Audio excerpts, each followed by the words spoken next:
No vengo con la camisa negra.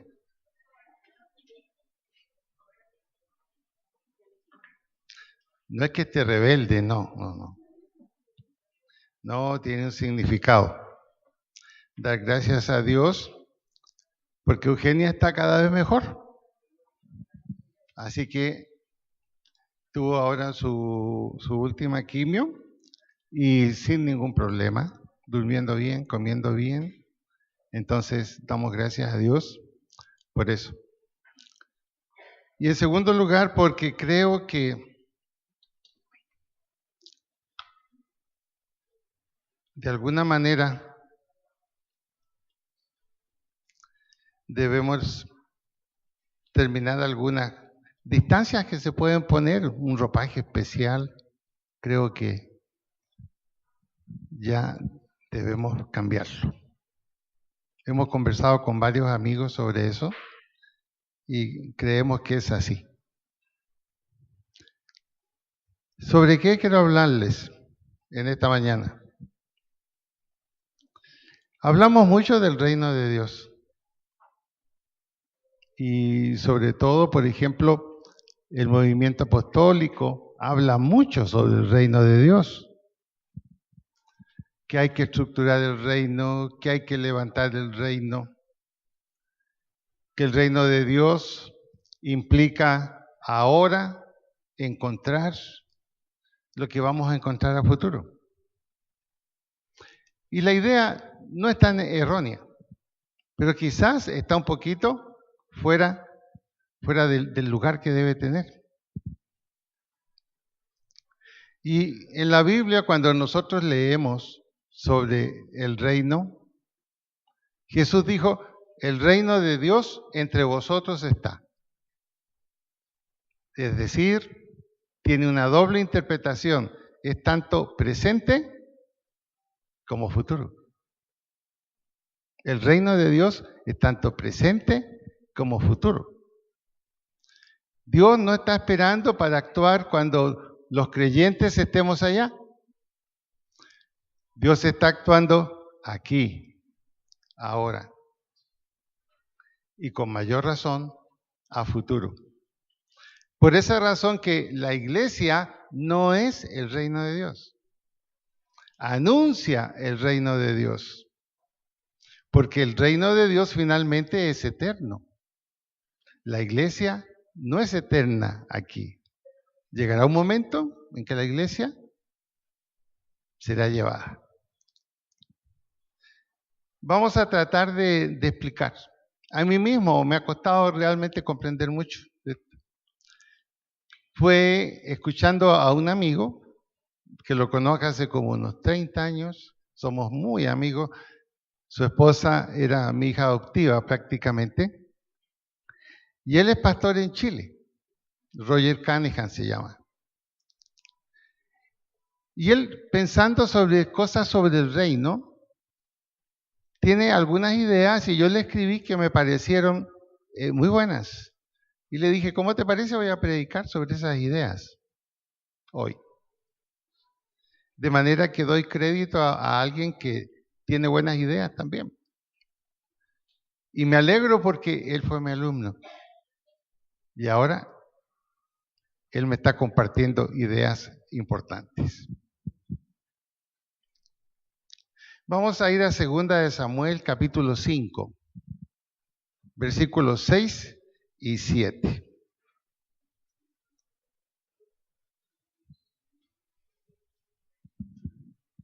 Segunda de Samuel, capítulo 5, versículo 6 y 7.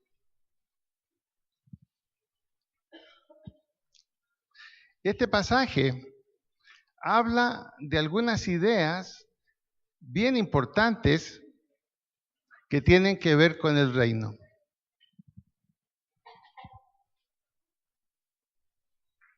Dice así: luego David guió a sus hombres a Jerusalén para pelear contra los jebuseos, los habitantes originarios de esa tierra que vivían allí. Los jebuseos se mofaban de David jamás entrarás aquí. Hasta los ciegos y los cojos pueden impedir que ingreses, pues los jebuseos pensaban que estaban a salvo. Pero David tomó la fortaleza de Sión, la que ahora se llama Ciudad de David. Quizás en su Biblia hay un poquito de diferencia, pero el contenido es el mismo. Aquí está un poco más explicado. Cuando dice, luego David guió a sus hombres a Jerusalén para pelear contra los jebuseos. Ahí es lo que está sucediendo en ese momento, es el tiempo presente. Pero retrocedamos 15 años atrás de este relato que está ahí en la Biblia. 15 años atrás. En el tiempo presente en que se escribe este pasaje, la entrada de David a Jerusalén como rey, David tiene 30 años. Pero retrocedamos cuando tenía 15, entre 14 y 15. ¿Quién era David? Era un adolescente. Aún siendo un adolescente, un hombre de fe, de confianza en Dios, de seguridad, a tal punto que se atrevió a pelear con Goliat.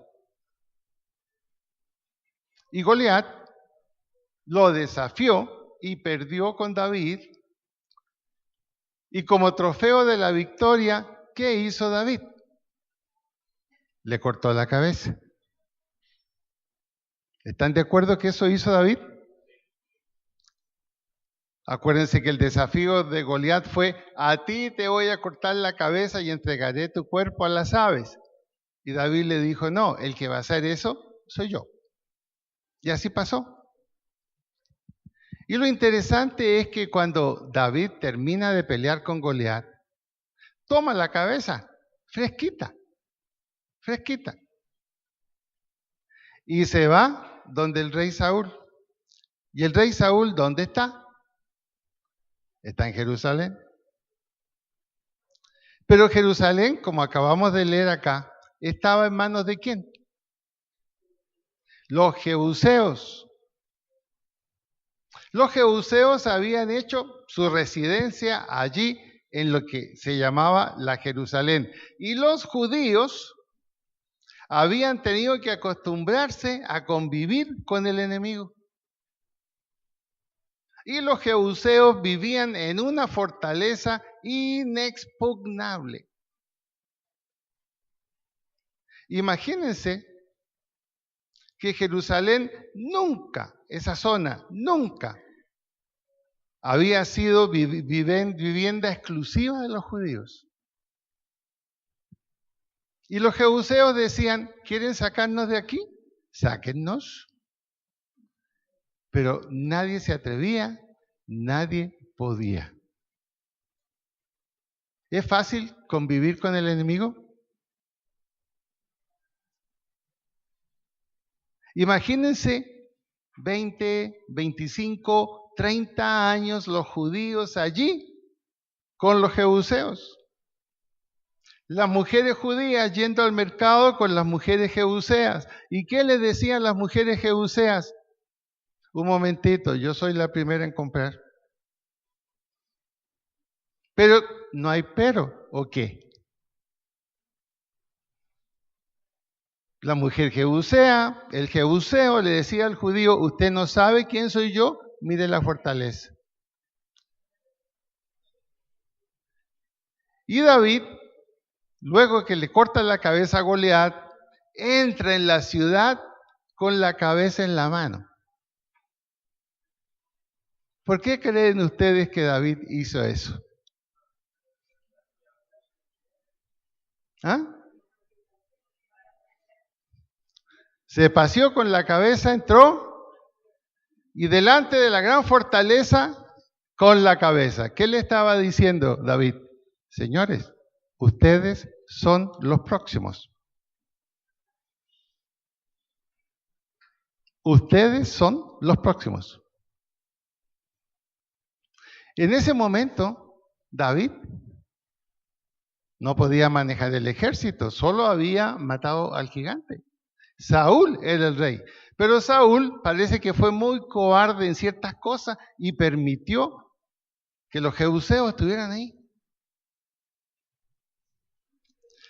Esa afirmación de David es el primer concepto que tenemos que aprender del reino de Dios.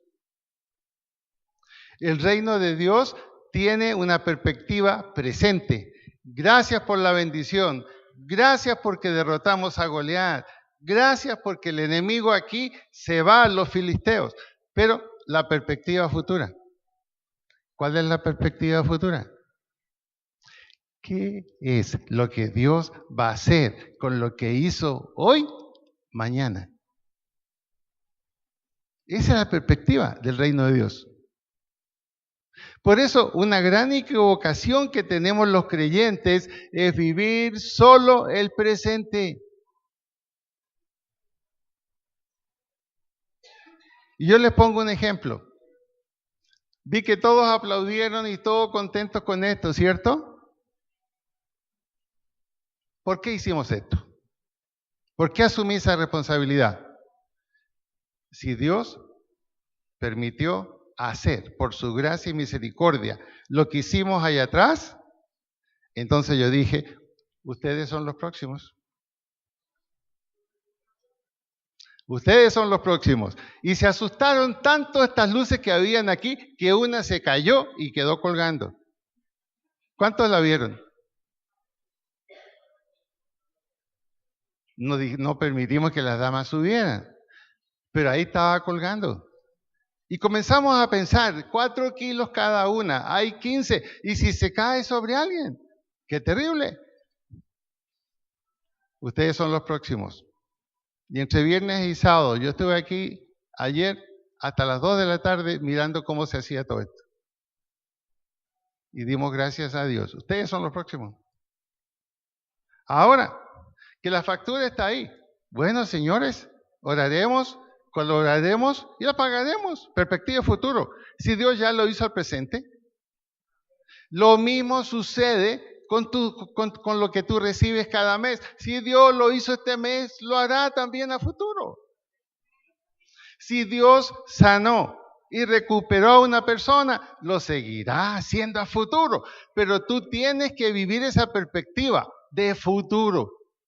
Nosotros somos muy al presente. Reímos con las bendiciones del presente. Gloria a Dios. Lloramos con las preocupaciones del presente. ¿Qué hacemos, Señor? El reino, si tú eres un hijo del reino de Dios, tienes perspectiva de futuro. ¿Qué le dijo Jesús a sus apóstoles? Observen. ¿Ven ustedes este templo que está considerado la cuna de oro de ustedes como pueblo judío? Que ustedes dicen, está el templo y está Dios. Aquí no quedará piedra sobre piedra, perspectiva de futuro. Y así sucedió el año 70. Entonces, el primer concepto que yo quiero que tomemos en serio es este. Ser un hijo del reino de Dios, ser un miembro del reino de Dios, es tener perspectiva de presente y de futuro. Ahí lo hizo David. Eso fue lo que hizo el rey David. Ahora, la segunda cosa. En el pasaje que leemos ahora, vamos a ver cómo se cumplió esa perspectiva de futuro. Se cumplió 15 años después que David se paseó allá con la cabeza de Goliat. Y esto nos va a mostrar una cosa. En 15 años, ningún judío se puso adelante para esta tarea. ¿Cómo estarían de atemorizados por los jebuseos? En 15 años siguieron aguantando esto, aún después de ver lo que Dios hizo con David cortándole la cabeza a Goliat. No creyeron que podía cortarle la cabeza a los jebuseos también.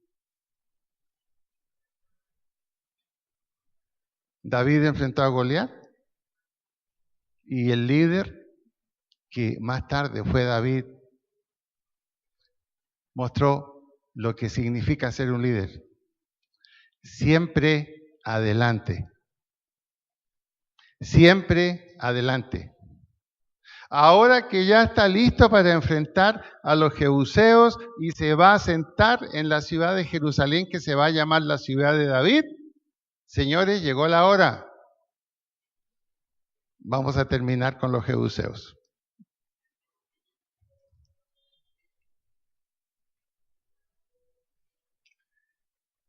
Varios de aquí hay un liderazgo. Si usted es un miembro de la célula, usted es un líder. Levanten la mano los que son miembros de célula. Levanten la mano. Bien alto. Los líderes de los niños. No baje la mano por lo que voy a decir después. Ok, hay varios que están haciendo cosas. ¿Dónde está Armando que no le veo su mano? Ajá, ya no la había levantado, lo estoy mirando. Ok. Escuche, voy a decirle en el nombre del Señor.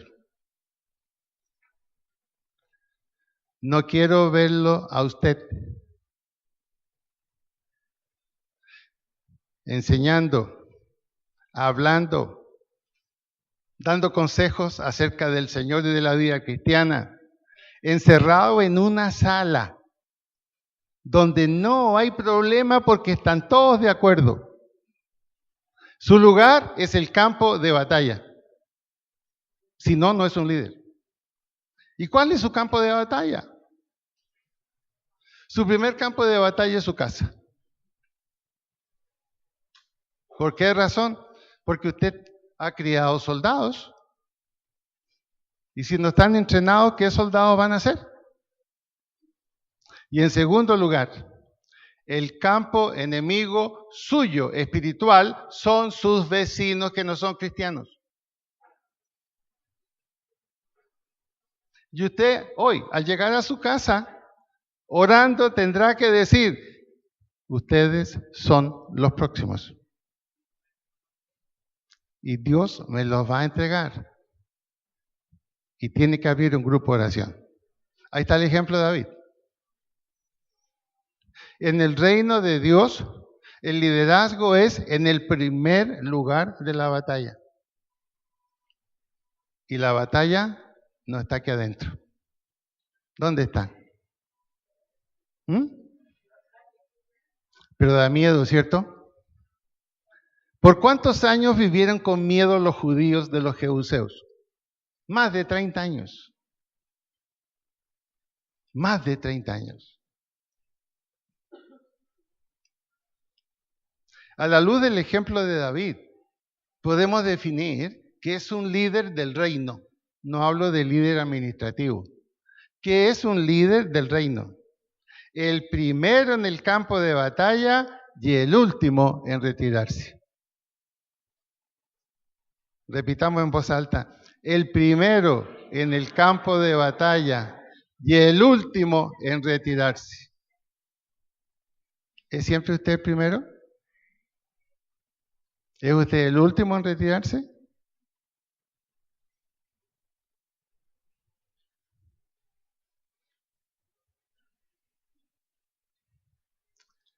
Ahora volvamos al presente de David. David se establece en Jerusalén. Lo que veíamos los versículos 6 y 7. Luego David guió a sus hombres a Jerusalén para pelear contra los jebuseos y para establecerse allí. Ya. Esa iba a ser la ciudad de David.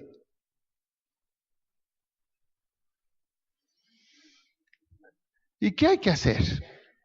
David elabora una estrategia muy sencilla. Hay que derribar la fortaleza, no hay otra cosa. Aquí no puede haber negociación. Aquí no podemos mandarle cartas pidiendo que respeten los derechos humanos. No, hay que derribar la fortaleza.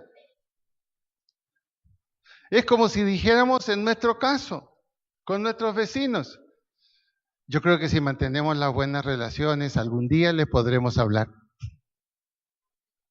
Yo creo que si mantenemos la buena relación y nos ven que somos prudentes, no nos metimos en las cosas de ellos, nos van a respetar y nos van a preguntar por qué somos tan buenos.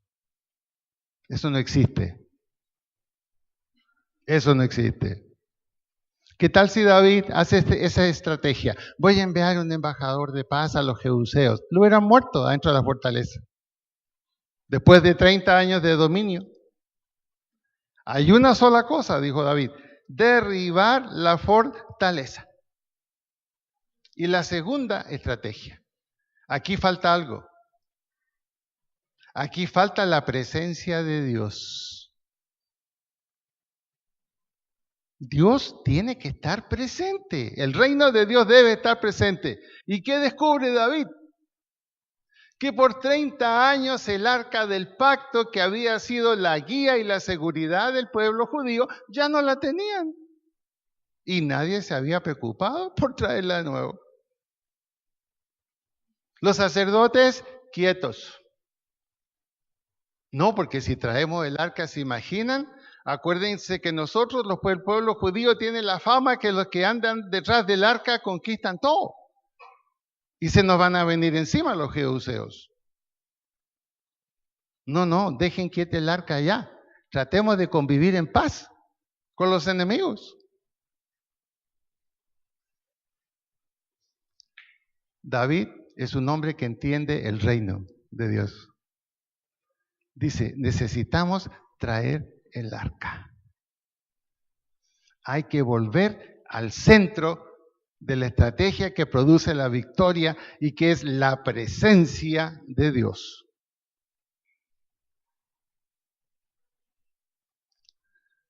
Este principio del reino es bien interesante. Nunca podremos evangelizar con certidumbre, con seguridad, con firmeza. Nunca podremos derribar fortalezas espirituales si no tenemos la presencia de Dios en nosotros. Una cosa es que tengamos a Cristo en la vida, otra cosa es que lo dejemos actuar. Repitamos esto. Tenemos que traer de vuelta el arca. Tenemos que traer de vuelta el arca. A lo mejor no te has dado cuenta y no la tienes en tu casa. A lo mejor a veces yo no me doy cuenta y no la tengo en mi casa. Y el pueblo judío sabía que cuando el arca no estaba con ellos, ¿qué les pasaba? Perdían la batalla. La estrategia de David, esa es la estrategia del reino. No pensó, a ver, ¿cuántos soldados necesito? No. Objetivo, hay que derribar la fortaleza. Segundo, ¿cuál es el respaldo? Hay que traer el arca. Hay que traer el arca.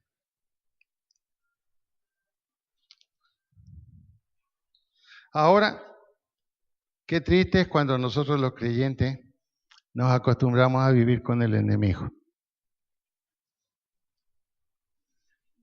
Estamos en un medio ambiente y nunca decimos nada, nunca hablamos, nunca nos identificamos. Pasamos como buenas personas, pasamos como aquellos que les gusta tener buenas relaciones, pero nunca saben quiénes somos. Es decir, el reino de Dios no se hace presente. El tercer principio sobre el reino. El reino es realidad. El reino es realidad. ¿Por qué los judíos vivían convencidos de que tenían que armonizar con sus enemigos? Por miedo, por la ausencia de Dios. Al no estar el arca se habían acostumbrado a la ausencia de Dios. Ya no pensaban que Dios era el Dios de los cielos y de la tierra, ya no lo pensaban. Se les había olvidado. Pensaban que tenían que hacer las cosas solamente en sus posibilidades. La realidad del reino la vemos en el Salmo 103, 19. Esa es la realidad del reino. Salmo 103, versículo 19. ¿Ya lo encontró?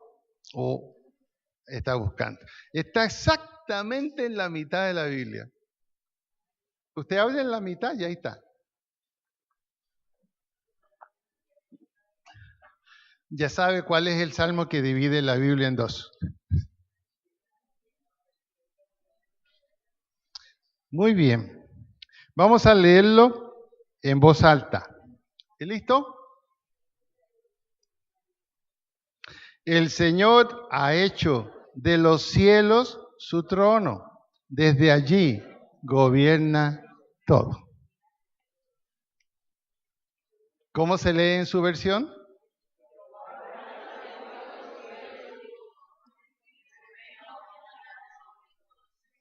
Ok, entonces, todos al mismo tiempo en voz alta, esa versión que acaban de decir. Jehová.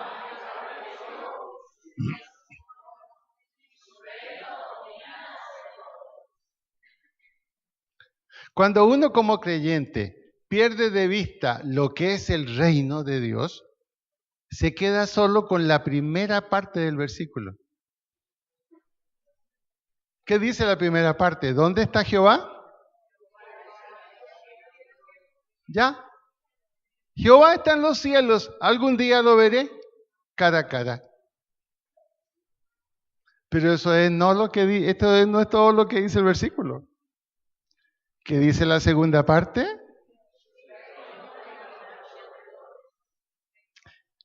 En la mía dice, Jehová solo se pasea en la tierra esperando que todo termine. ¿Qué dice en la suya? ¿Ah? O sea que no solo es un observador. Por eso que al Señor Jesús, que se le dijo, y él lo repitió, toda autoridad me ha sido dada en el cielo y en la tierra. La autoridad del reino, ¿dónde está entonces? ¿Usted dónde está? Entonces, ¿qué autoridad tiene? Usted tiene la autoridad de Dios. Por eso Jesús dijo, aquí yo estoy con ustedes todos los días hasta el fin del mundo. No allá, aquí también. Y eso es lo que se nos ha olvidado. El reino de Dios es una realidad. ¿Y cuál es la realidad? Que Dios manda arriba, abajo, al lado y por todos lados. Por lo tanto, este caos que nosotros vemos hoy es permitido, es un plan de Dios para llevar a cabo su objetivo final. No crea que este mundo se quedó sin cabeza. No. Este mundo está con la cabeza de Dios manejando todo y permitiendo. ¿Por qué? Porque ya el hombre tuvo la oportunidad y Dios dijo suficiente. No voy a mandar un diluvio, pero mi iglesia la voy a sacar de aquí. Y va a permitir que el hombre llegue a obtener lo que tanto ha buscado, el caos y la destrucción. No se olvide que Dios es amor, pero también es justicia. Dios es amor, pero también es justicia. Y esas dos cosas, cuando se combinan adecuadamente, traen como resultado la paz. La paz no es solo resultado del amor. Eso es consentimiento, complicidad o temor.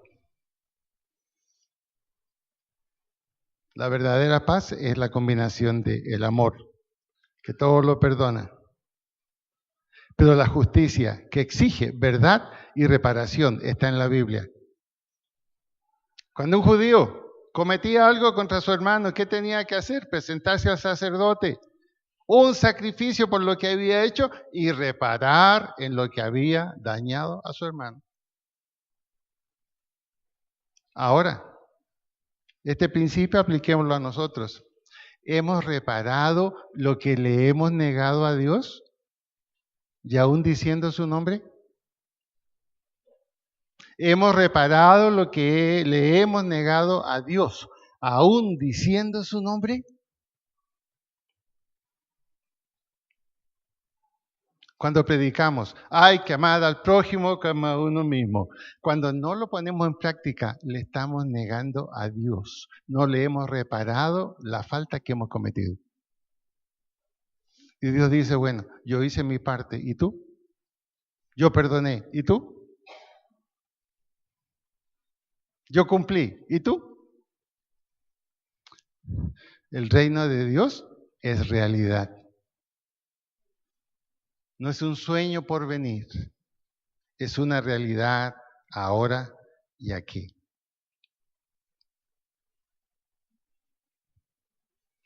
Si el reino de Dios es una realidad, hay dos cosas muy importantes en la vida tuya que tienes que recordar. Primero, que hay un día establecido en el tiempo pasado en que tú naciste. Y ese hecho quedó oficializado. Y ese hecho lo recuerdas tú cada año. Qué importante es la fecha de nacimiento. Haber entrado a ser parte de esta humanidad. Y eso es algo que tú tienes que recordar constantemente. Y es fácil recordarlo. ¿No es así? Es fácil celebrarlo. Pero hay otro hecho muy importante en tu vida que no puedes olvidar. ¿Cuál es ese hecho? ¿Por qué Dios te ha puesto donde estás? ¿Naciste? ¿Creciste? ¿Te desarrollaste? ¿Tuviste el privilegio de la universidad o de un buen oficio? ¿Has establecido una situación? Ahora, tú deberes preguntarte, ¿para qué Dios me puso aquí? ¿Para qué Dios me ha dado el lugar que tengo? ¿Para qué Dios me ha dado las tareas que yo tengo?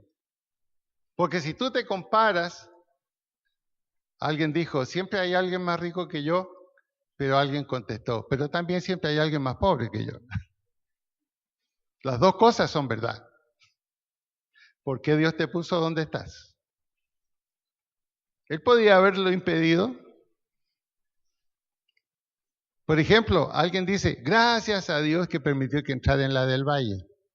Habría que agregar, gracias a Dios que cuando yo solicité la entrada a la del Valle, ya todos los cupos que se vendían estaban copados y sobraba el mío. ¿No es así? Duro decirlo, pero es la verdad. Entonces, ¿por qué Dios te puso donde estás?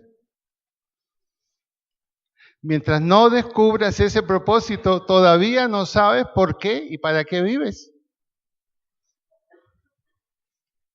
Para comer, para trabajar, para tener hijos, cualquiera lo puede hacer. De hecho, hay 7.000 millones de personas en el mundo que lo hacen. Pero ¿dónde está la diferencia? En que Dios dice, tú eres un miembro de mi reino. Y yo permití que nacieras en el lugar donde naciste, en la familia que naciste. Independientemente de cualquier cosa, te he llevado a donde estás ahora. Ahora pregúntate, ¿para qué? ¿Qué propósito tiene Dios en tu vida? Esa es la realidad del reino de Dios. Dios no gasta, Dios invierte. Repítele a tu compañero, Dios no gastó en ti, invirtió.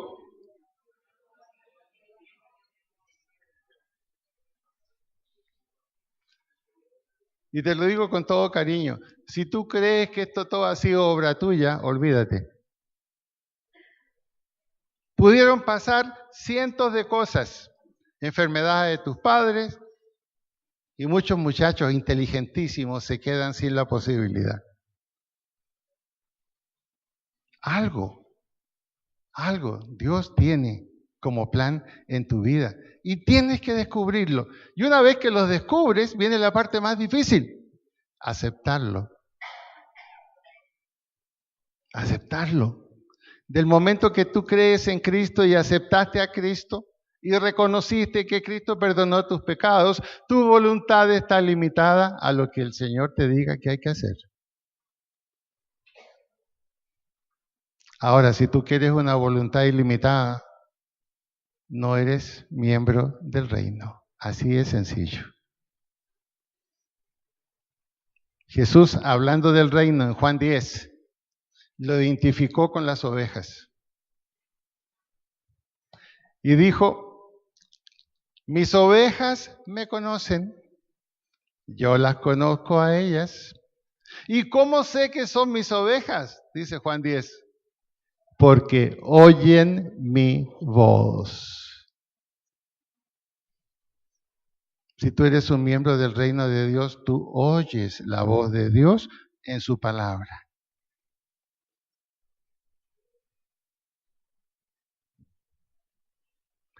Dos fechas importantes. Tu nacimiento y el descubrir el propósito y el por qué Dios te ha puesto.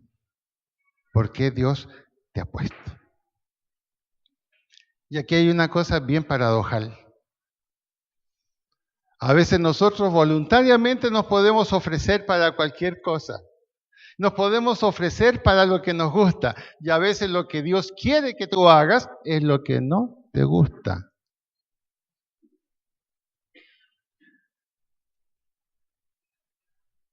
Lo que no te gusta.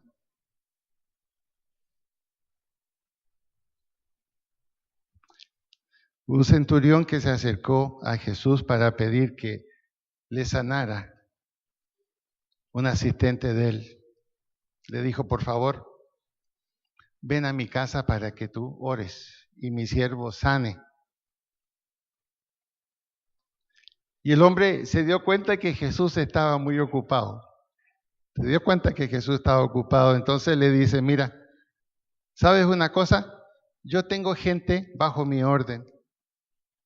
Y cuando yo le digo a esa gente que vaya, ellos van. Porque mi palabra tiene autoridad.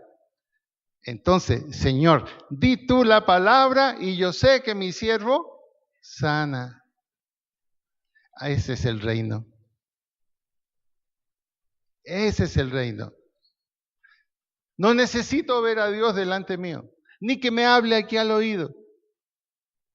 Simplemente que la palabra que Él dijo, yo la tome como palabra de Él. Y ahí está la respuesta. ¿Vamos entendiendo lo que es el reino? El principio que sigue. El reino de Dios es ahora. Entonces usted dice, ¿pero cómo? En medio de tanta cosa rara que está pasando en el mundo. ¿Y cómo decir que el reino de Dios es ahora si lo que vemos es el caos? Lo que vemos es el caos. Una demanda contra el decreto que sacó el presidente con mucha buena intención de controlar marihuana y drogas, de retirar el consumo, la cuota asignada, para evitar que los niños de Colombia vayan cayendo en eso. Bueno, viene una demanda fuertísima contra eso y con apoyo de la Corte Constitucional. Porque la Corte Constitucional dice que hay que respetar el derecho al libre desarrollo de la personalidad. En otras palabras, deje que hagan lo que quieran. Y uno dice, ¿dónde está Dios? ¿Dónde está Dios? Con razón algunos no quieren ya ni escuchar noticias ni saber qué pasa y se esconden en una burbuja. No se esconda, lea las noticias peores y usted puede decir, Jehová reina, Jehová está permitiendo esto porque tiene un plan. Hay que terminar con lo que no es bueno para que venga lo bueno. Y a veces lo bueno es como una hoguera que se prendió por casualidad, se apaga sola. Cuando ya no hay más leños, la hoguera se apaga. Eso va a pasar en este mundo. Se van a acabar los que le echan leños a la hoguera y la hoguera se va a apagar sola. Jehová reina. Dios está presente. No se atemorice por lo que pasa. No tenga temor de lo que pasa. No use la técnica del avestruz. No esconda la cabeza para no saber nada. Le van a volar la cola. No. Cuando parece que nadie gobierna esto, la Biblia nos dice, Jehová reina en el cielo y Jehová reina en la tierra. Ese es el principio del reino. El reino es poder para cambiar. Se pueden cambiar vidas, culturas, ciudades, naciones. Cuando usted mira la historia, encuentra que hubieron culturas que fueron totalmente cambiadas por el Evangelio. La nuestra, la cultura occidental, ahora está decayendo, se está destrozando. Si el cristianismo no hubiera estado en el primer siglo, todavía estaríamos con la cultura romana. ¿Qué hizo caer y produjo el cambio de la cultura romana? El cristianismo. El cristianismo. Esos hombres que no eran ni políticos ni académicos, pero hombres del reino, sus apóstoles.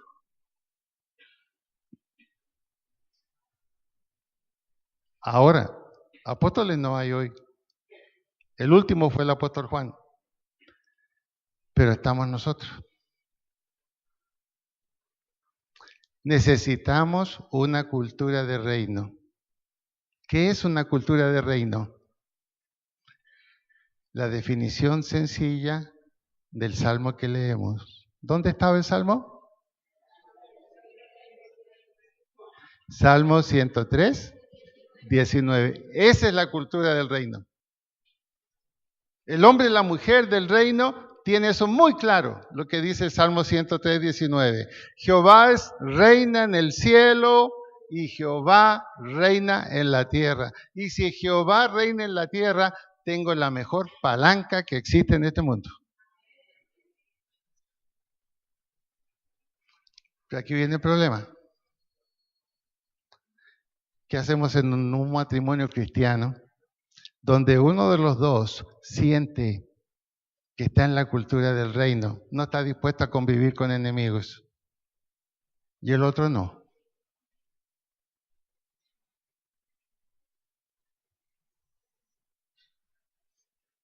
¿Hay que separarse?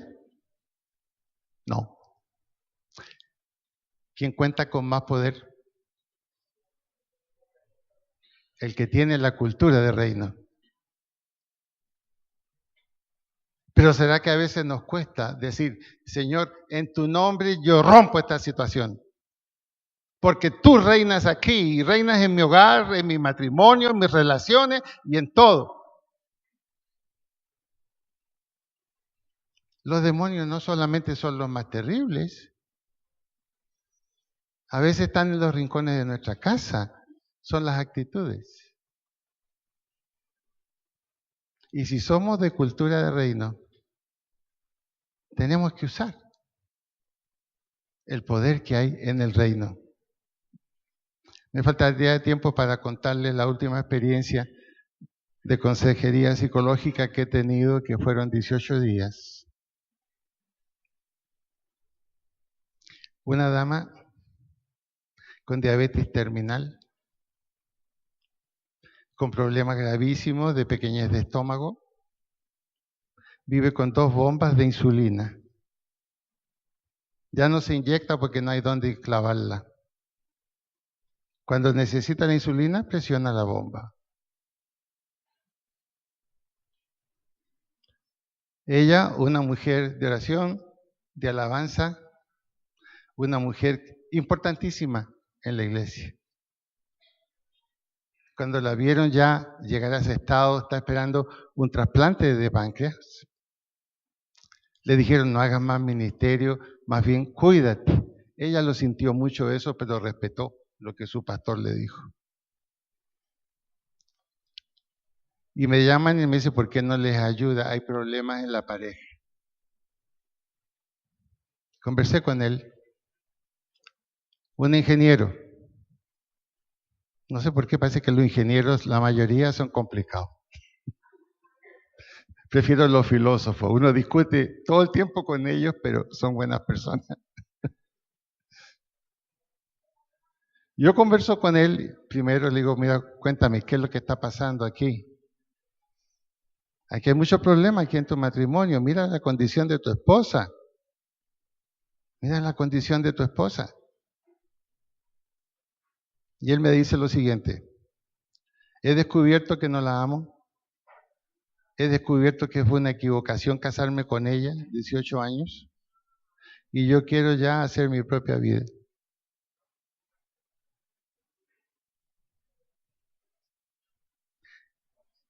La forma en que él le habló produjo una emergencia en Valle del Lili de 8 días. Tuve manos de psiquiatra, psicólogos, internistas, endocrino, etcétera. Y la atendieron muy bien porque tiene un programa. Yo la apoyé todos esos días y le dije, mira, ¿qué tal si vivimos la realidad? La realidad es esta. Él ya te ha dicho, yo me equivoqué al casarme contigo. No te amo. Quiero yo realizar mi propia vida. Le dije, ¿tú naciste con tu marido o tu marido llegó a tu vida en cierto momento? ¿Con quién naciste tú? ¿Cuál es tu identidad? ¿Para qué Dios te puso aquí? ¿Con quién estás? Yo soy una mujer de reino. Cogí una seguridad en sí misma y le dije, mira, tu marido está pidiendo el divorcio. ¿Y lo pidió? Ah, Marta conoce ese caso. Qué bueno que estás aquí, Marta. Yo le dije, mira, vamos a comenzar a orar. Y Dios va a tomar tu lugar y Dios va a respaldarte a ti. Hace 2 días se fue voluntariamente. Y alguien podrá decir, uy, pero qué fracaso. ¿Y qué va a hacer ahora ella? ¿Qué va a hacer? Nomás salió de la casa con maleta y todo. La mamá de ella, que estaba ahí, cambió las 4 chapas de la casa. Al otro día en la mañana, él tuvo que golpear. Ya no estaba con sus cosas. Entró, sacó las llaves, las tiró a la mesa. Hay tantas llaves. No, llévatelas, ya no son las mías. Nunca la había escuchado hablar así a ella. ¿Viene a buscar alguna cosa más? Yo estoy con Dios. Conversaba por teléfono con ella anoche. Siempre estamos muy en contacto. Unas tías de Estados Unidos ya le dijeron, en noviembre te vienes con nosotros. Vas a estar aquí 6 meses para empezar. Te vienes con tu hijo. Ya le tenemos colegio, ya tenemos todos los servicios para ti y queremos que trabajes porque sabemos lo que tú eres capaz de hacer en una oficina. Se va a ir el próximo mes. Ahora pregúntese, ¿qué estará pensando ese marido? Perdió la oportunidad de irse con ella. Gracias a Dios que la perdió. Yo llamaba por teléfono a Marta conversando y le decía, mira, a mí me gustaría ser como esa peruana que decía que pase el desgraciado. ¿No?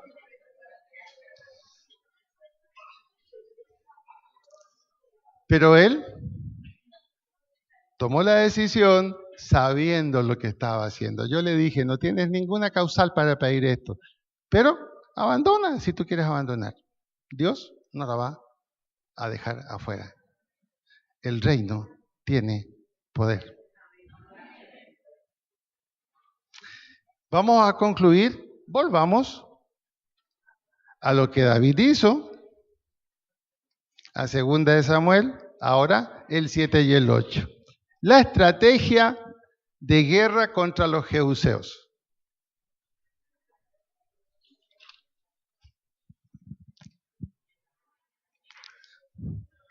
Le preguntaron, bueno, ¿cuál es la estrategia ahora para que tomemos la fortaleza? ¿Qué te ha mostrado a ti Dios, David? Y en los versículos 7 en adelante, hasta el 10, del pasaje que leíamos, ahí está la estrategia. David dijo, miren, ustedes saben que entrar a la fortaleza es muy difícil. Desde afuera es como Jericó, no podemos entrar, pero ellos necesitan agua. Y ocurre que el agua viene del lado judío, viene del lado nuestro. Y ellos construyeron un túnel para que el agua fuera hasta los pozos dentro de la fortaleza. Y dijo David, la única manera en que vamos a tomar la fortaleza es nadando por el túnel de agua hasta encontrar y dar con uno de los pozos, subir a la superficie, esto va a ser de noche, y vamos, y se abre la puerta para que el ejército pueda entrar. ¡Bravo!, dijeron todos. Entonces David dijo, ¿quién me va a acompañar dentro del túnel? ¿Quién me va a acompañar? ¿Ya vio que está eso en su Biblia? ¿Lo vio? Véalo para que sepa que estoy diciendo la verdad. 2 de Samuel 5, 7 en adelante. Ahí está la estrategia de tomarse. Y él dijo, bueno, ¿quién va? La Biblia dice que se levantó uno solo. Y era el hombre de confianza, el que siempre estuvo al lado de David, se llamaba Joab. Y en el capítulo 3 de Samuel, un poquito más atrás, en el versículo 12, ahí aparece Joab y la fidelidad que tenía con David. ¿Nadie más? ¿Nadie más se levantó? En otro pasaje, la Biblia cuenta la historia de Joab. Joab fue el que lo defendió después de la rebelión de su hijo con él y mató al hijo. Era un hombre comprometido con David. Y Joab se metió al túnel, apareció por dentro de la fortaleza en el pozo en la noche, abrió las puertas y el ejército entró. Y la fortaleza fue tomada. Y después de la derrota de los jebuseos, Jerusalén fue llamada la ciudad de David.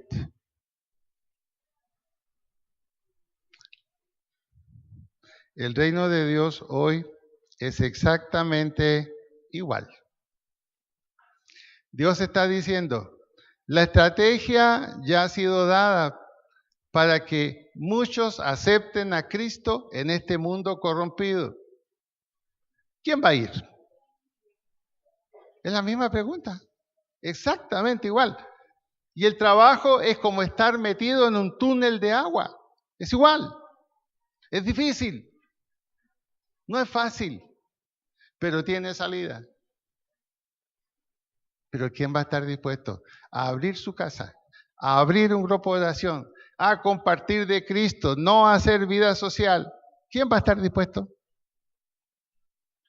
Cuando hablamos del ministerio de niños, ¿qué profesor va a estar dispuesto a transformarse, y varios ya lo son, a transformarse en un papá o en una mamá para su hijo pequeño, que muchas veces hay principios básicos de conducta que no ha aprendido y que lo está aprendiendo aquí. ¿Quién va a tomar ese lugar? Es como estar metido en un túnel de agua.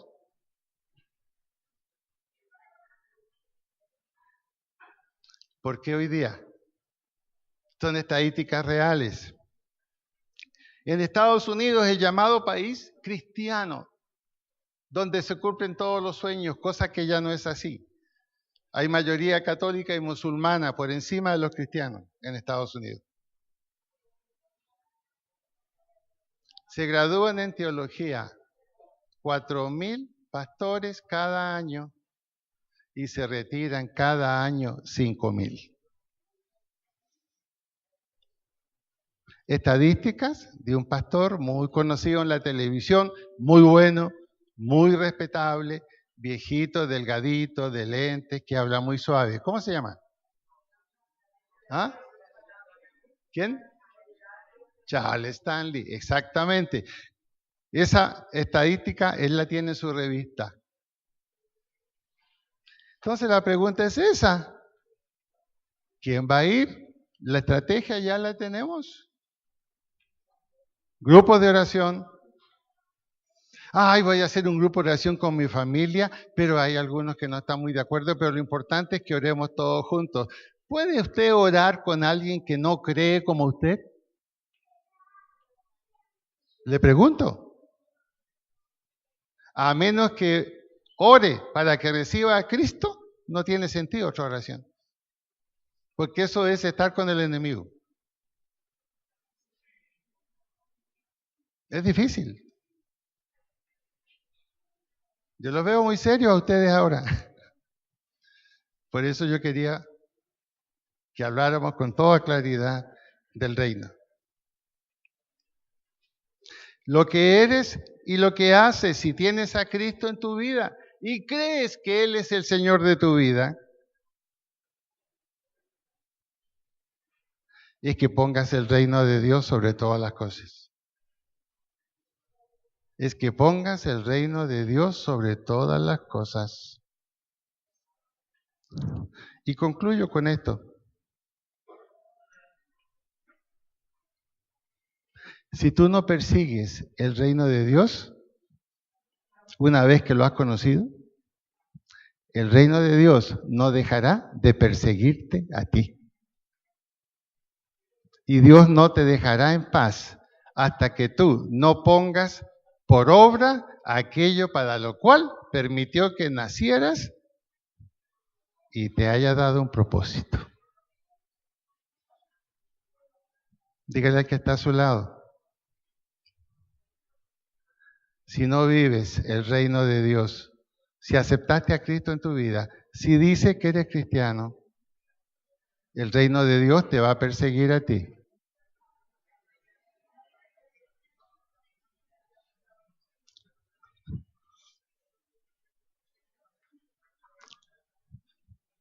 Como le pasó a un amigo que trabajaba en una empresa. Estaba en una reunión, un grupo de empleados. Y de repente uno de los empleados se desmayó. Y todos dijeron, uy, hay que llamar un médico, pero a esta hora, ¿cómo? Y si no viene un médico, a ver, necesitamos aquí un padre que nos ayude. Y alguien dijo, mira, fulano de tal es cristiano, que ore, venga, ore. ¿Yo, dijo, orar por sanidad, el cristiano? ¿Yo orar por esta persona? ¿Cuál fue el resultado? Todos le preguntaron, oye, pero ¿no eras cristiano? Ese es un ejemplo que el reino de Dios te puede perseguir a ti y ponerte en evidencia. Es mejor que aprovechemos la invitación amorosa de Dios. Aprovechemos la invitación amorosa de Dios. El reino de Dios es presente y futuro. Tiene una perspectiva de futuro.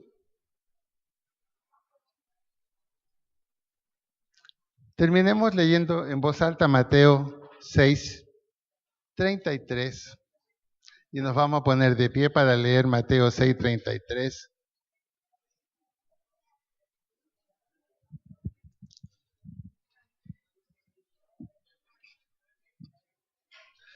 Lo invito a que nos pongamos de pie.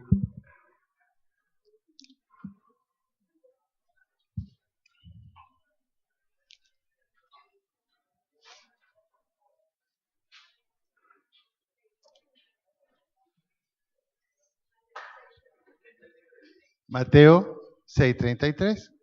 ¿Estamos listos para leer? ¿Mm?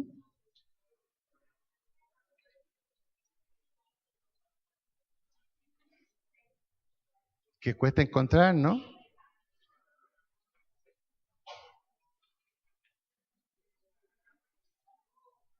Muy bien. Vamos a leer al unísono. Mas buscad primeramente el reino de Dios y su justicia, y todas las demás cosas serán añadidas. ¿Lo cree? ¿Y por qué no lo hace? Cuando dice todas las cosas, son todas las cosas, no solamente lo que es posible. Inclinemos la cabeza y nos vamos a quedar en absoluto silencio unos 2 minutos. Le ruego que se siente. No, usted quédese de pie. Si alguno estaba paseando, que se siente. Perdóneme, sí. Qué obediencia, Señor. Uy, gracias. Inclinemos nuestra cabeza. Pensemos en ese versículo que hemos dicho todos al unísono. Mas buscad primeramente el reino de Dios y su justicia, y todas las demás cosas os serán añadidas. Quedémonos en silencio por unos 2 minutos.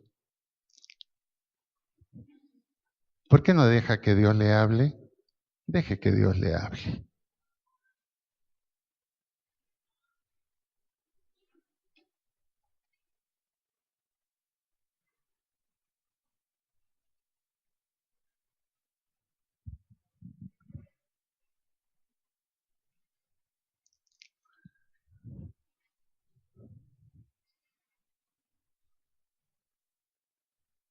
Si siente deseo de hacer algo en el silencio, hágalo. Si quiere levantar los brazos, pero hágalo si lo siente.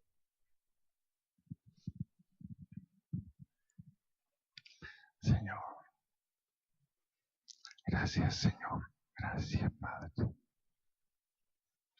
Señor, que tu Espíritu se mueva entre nosotros, Señor. Háblanos. Háblanos, Señor. Háblanos.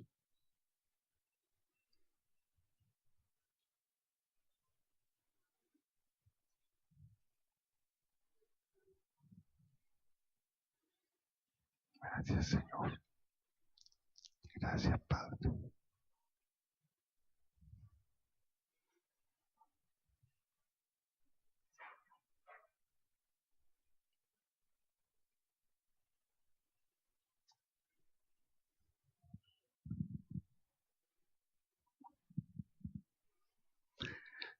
El Señor está hablando con varios de nosotros.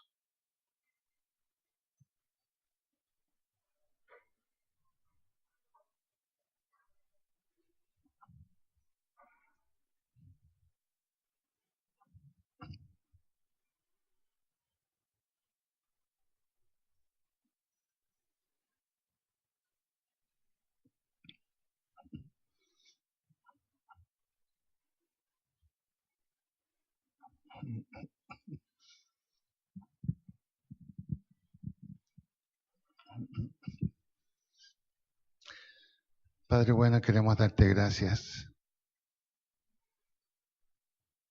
porque tú hablas a nuestra mente y a nuestro corazón. En el silencio te podemos sentir como un padre que con su dedo apunta hacia nosotros. Y así como nos dice, estas cosas están bien, hijo, también nos dice, esto hay que corregirlo.